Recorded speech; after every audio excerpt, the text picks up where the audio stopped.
The ancient world of Greek mythology is rife with stories of betrayal, power struggles, and unimaginable fates. Among these tales stands Kronos, the titan who rose to unimaginable power, only to be consumed by his own hunger for control. This is the story of how Kronos' reign began, a tale filled with deception, ambition, and a dark prophecy that would seal his doom. Born to Uranus, the primordial god of the sky, and Gaia, the nurturing Earth Mother, Kronos was one of the 12 Titans. Uranus, however, feared his children, seeing them as threats to his rule. His paranoia drove him to an unspeakable act. He imprisoned them within Gaia's very body, deep in the Earth's core. But Gaia, tormented by the cries of her children, sought revenge. "Kronos," she whispered, her voice echoing with the weight of vengeance, "take this sickle and end your father's tyranny." The young Titan, ambitious and bold, agreed without hesitation. Under the cover of darkness, Kronos approached Uranus. With the sickle forged from Gaia's essence, he struck, severing the heavens from the earth in one decisive blow. The heavens trembled, and Uranus's anguished cries echoed through the cosmos. It was a moment that reshaped the universe. From Uranus's blood spilled upon the earth, new beings were born, giants, nymphs, and the fearsome Furies. This act of rebellion not only cemented Kronos' place as a ruler, but also sowed the seeds of future chaos. With Uranus defeated, Kronos ascended as king of the cosmos, ushering in what mortals would later call the Golden Age. It was a time of abundance, where the earth yielded her bounty freely and humanity lived without strife or want. Kronos' reign seemed destined for eternity, but beneath the surface of this idyllic rule, a dark prophecy loomed. Uranus, with his dying breath, cursed Kronos. "As you have overthrown me, so too shall one of your own children overthrow you." The words lingered, a shadow over Kronos' every triumph. Paranoia began to grip the Titan King. Every birth by his wife Rhea was not a celebration but a threat. Determined to thwart the prophecy, Kronos committed an act of monstrous cruelty. One by one, as each child was born, Kronos swallowed them whole. "They will never rise against me," he declared, his voice a mix of triumph and fear. Rhea, devastated by the loss of her children, watched in silent despair as her husband consumed their future. Yet her sorrow soon gave way to resolve. She would not let Kronos destroy them all. Though the surface of Kronos' rule appeared golden, the cracks beneath were undeniable. His acts of violence, driven by fear of betrayal, began to alienate even his most loyal supporters. In swallowing his own children, Kronos sought to control the very threads of fate. Yet he remained blind to the truth. Fate is a force even the gods cannot escape. And fate was already weaving a plan to bring about his ruin. Amidst Kronos' insatiable fear, Rhea found herself pregnant once more, this time with the youngest of her children, Zeus. After losing 5 children to Kronos' monstrous appetite, Rhea could not bear the thought of losing this one. She sought out Gaia for help. A secret hidden plan was hatched. Rhea would flee to the island of Crete, where she would give birth to the child in secrecy. Instead of handing the newborn to Kronos, she presented him with a stone wrapped in swaddling clothes, tricking him into swallowing it. The Titan King, unaware of the deception, believed he had devoured his 6th child. But little did Kronos know, his downfall had already begun. Zeus grew up on Crete, hidden from his father's wrath. Raised by nymphs and cared for by the divine goat Amalthea, the young god thrived in secret.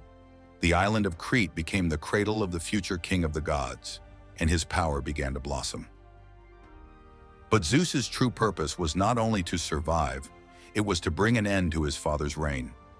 Zeus's childhood was filled with signs of his potential greatness, the gifts of wisdom, strength, and leadership that he would one day wield as the king of the Olympians were nurtured by the divine beings around him. It was here that Zeus began to plot. His destiny was clear: to free his siblings and confront Kronos. Upon reaching adulthood, Zeus was guided by the Titaness Metis, a being known for her wisdom. She became Zeus's trusted advisor, and it was from her that Zeus learned of the terrible prophecy that had haunted Kronos. "One of your children will overthrow you." To defeat Kronos and free his siblings, Zeus needed to trick his father once more, Together with Metis, Zeus concocted a potion, one that would force Kronos to regurgitate the children he had swallowed. The potion was powerful, capable of compelling Kronos to disgorge the stone he had swallowed and the children who were trapped within him. Zeus had crafted a plan as devious as it was divine. Armed with the potion, Zeus returned to the realm of the gods. His presence was still a mystery to Kronos, who believed that his son was still an infant, lost to him forever. Zeus, disguised as a cupbearer, presented the drink to his father. Kronos, unsuspecting, drank deeply. The effects of the potion were immediate. His stomach churned violently, and with a force that echoed through the heavens, he began to vomit. First, the stone that had fooled him. Then, one by one, the children he had swallowed, Hestia, Demeter, Hera, Hades, and Poseidon, were regurgitated, fully grown and ready for battle. The gods, once hidden within their father, were free at last. As each sibling emerged from Kronos' belly, they stood together, united in purpose and fury. The gods had come to reclaim their birthright and bring an end to Kronos' tyranny. The very force that Kronos had once tried to suppress, his children, had become his greatest enemies. Zeus, now standing tall as their leader, declared war on Kronos and the Titans. The Olympians were ready for the battle that would change the fate of the cosmos. It was the dawn of the Titanomachy, the war between the Olympian gods and the old Titans, a war that would determine the fate of the universe itself. But for Kronos, the consequences of his actions had only just begun to unfold. The Titanomachy, the great war between the Olympians and the Titans, erupted in a storm of chaos and fury. For 10 long years, the heavens and the earth trembled as both sides clashed in a battle that would reshape the cosmos. On one side stood Kronos and the Titans, ancient beings of immense strength and power who ruled unchallenged for millennia. On the other were the Olympians, led by Zeus, newly freed and burning with the desire to overthrow their father. This was not merely a war for power, it was a battle of destiny. Though the Titans were mighty, Zeus knew he could not defeat them alone. He sought allies to turn the tide of battle. Venturing deep into the underworld, Zeus freed the Cyclopes and the Hecatoncheires, beings whom Kronos had cruelly imprisoned. The Cyclopes, master craftsmen, gifted Zeus and his siblings with weapons of incredible power. To Zeus, they gave the thunderbolt, a weapon of lightning and raw energy. Poseidon received the trident, capable of shaking the seas and splitting the earth. Hades was granted the helm of darkness, a tool that made him invisible to both gods and mortals. With these gifts, the Olympians gained a decisive edge. The Hecatoncheires, with their 100 arms, became an unstoppable force on the battlefield, hurling massive boulders at the Titans. Their arrival marked a turning point in the war, as the Olympians began to gain ground against their formidable foes. Kronos, though shaken by Zeus's cunning and the Olympians' newfound strength, was not one to surrender. He led the Titans into battle with unrelenting fury, wielding his sickle, the very weapon that had once overthrown Uranus. The earth quaked beneath the Titans' might, and the sky burned with the fury of their attacks. Yet for all his power, Kronos could not shake the prophecy that haunted him. Each clash with Zeus seemed to echo the words of Uranus. One of your children will overthrow you. Really, fate loomed ever closer. The climactic battle took place on Mount Olympus, the stronghold of the Titans, against Mount Olympus, the rising seat of the gods. The heavens and earth seemed to shatter under the sheer force of their conflict.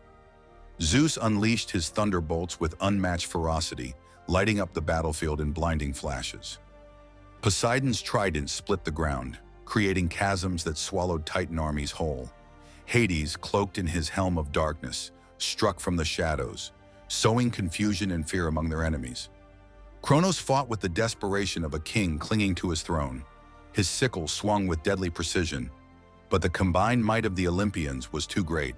The Titans, once invincible, began to falter. The prophecy was unfolding, step by step. In a final thunderous clash, Zeus struck Kronos with a bolt of lightning so powerful that it shattered the Titan's sickle and sent him crashing to the ground. The Titan king, who had once ruled the cosmos, was defeated. The Olympians, now triumphant, did not kill the Titans, but condemned them to Tartarus, a dark abyss deep within the underworld. There they would remain imprisoned for eternity, guarded by the Hecatoncheires. Kronos, stripped of his power, joined his brethren in their eternal exile. The reign of the Titans was over. With the Titans defeated, Zeus and his siblings claimed their place as the new rulers of the cosmos. Zeus became king of the gods, ruling from Mount Olympus, while Poseidon took dominion over the seas, and Hades governed the underworld.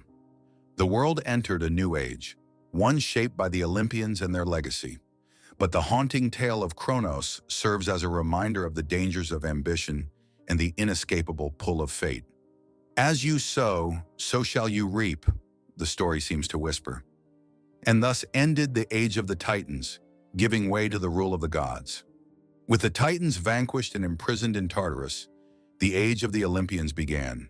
Kronos, stripped of his power, joined his fallen brethren in eternal exile. The cosmic battle was over, but its ripples would be felt for eons. The Olympians, though victorious, inherited a fractured world. The scars of the Titanomachy lingered in the Earth's ravaged landscapes and the trembling heavens. Yet from this chaos emerged a new order. Zeus and his siblings worked tirelessly to shape a cosmos that reflected their ideals: justice, balance, and the rule of law. But could the sins of the father ever truly be forgotten? Even in his imprisonment, Kronos' story did not end. In some accounts, he remained bound in Tartarus, his power a shadow of its former glory. Yet in others, there were whispers of redemption. According to the Roman adaptation of the myth, Kronos, known as Saturn, found a semblance of peace. He was said to have ruled over a golden era in exile, a time of prosperity and abundance for mortals. This duality in his legacy raises an intriguing question. Was Kronos a tyrant or merely a victim of fate? Hercules, his name became a symbol, both of time's relentless march and the inevitable fall of even the mightiest rulers. The victory over Kronos cemented the Olympians' reign, but it also carried a warning. Zeus, now king of the gods, was not blind to the irony of his rule. Just as Kronos had overthrown Uranus and Zeus had overthrown Kronos, the cycle of power and rebellion loomed ever present. Would Zeus meet the same fate as his father and grandfather? To safeguard his throne, Zeus sought to establish a more just and transparent rule than Kronos. He divided the cosmos among his siblings, ensuring that no single deity could claim absolute power. Yet his fear of prophecy mirrored that of his father. Kronos' story is more than a tale of gods and battles. It is a reflection of timeless human truths. His rise and fall echo themes of ambition, fear, and the destructive power of unchecked desire. Kronos' paranoia drove him to commit unspeakable acts, yet it could not save him from the prophecy that haunted him. Fate, it seems, cannot be escaped. The myth reminds us of the dangers of trying to control the uncontrollable. By attempting to defy destiny, Kronos only ensured its fulfillment. His actions created the very rebellion he sought to prevent, a testament to the cyclical nature of power and downfall. The story of Kronos has endured for millennia, evolving with the cultures that retell it. Today, he is often seen as a representation of time itself, relentless, consuming, and inevitable. The word chronology stems from his name, a reminder of his lasting influence. In every ticking clock, Kronos' legacy endures. Artists, writers, and philosophers continue to draw inspiration from Kronos, exploring themes of rebellion, mortality, and the pursuit of power. His tale serves as a cautionary reminder that even the greatest rulers are subject to the passage of time and the weight of their choices. The haunting downfall of Kronos is a story of ambition and inevitability, of gods and mortals alike grappling with their place in the universe. Kronos' rise to power was swift, his reign golden, but his fear of losing control became his undoing. And so, the Titan king fell, a symbol of hubris and the unyielding march of fate. As we look back on this ancient tale, we are reminded of its enduring truths. In the grand tapestry of mythology, Kronos' story stands as a poignant reflection of the human condition, a reminder that no power is absolute and no rule is eternal. And that's it for the video. If you enjoyed it, please don't forget to like, comment, and subscribe to support the channel. We'd love to hear your thoughts, so drop a comment below and let us know what topics you'd like to see next. Thanks for watching, and we'll see you in the next one.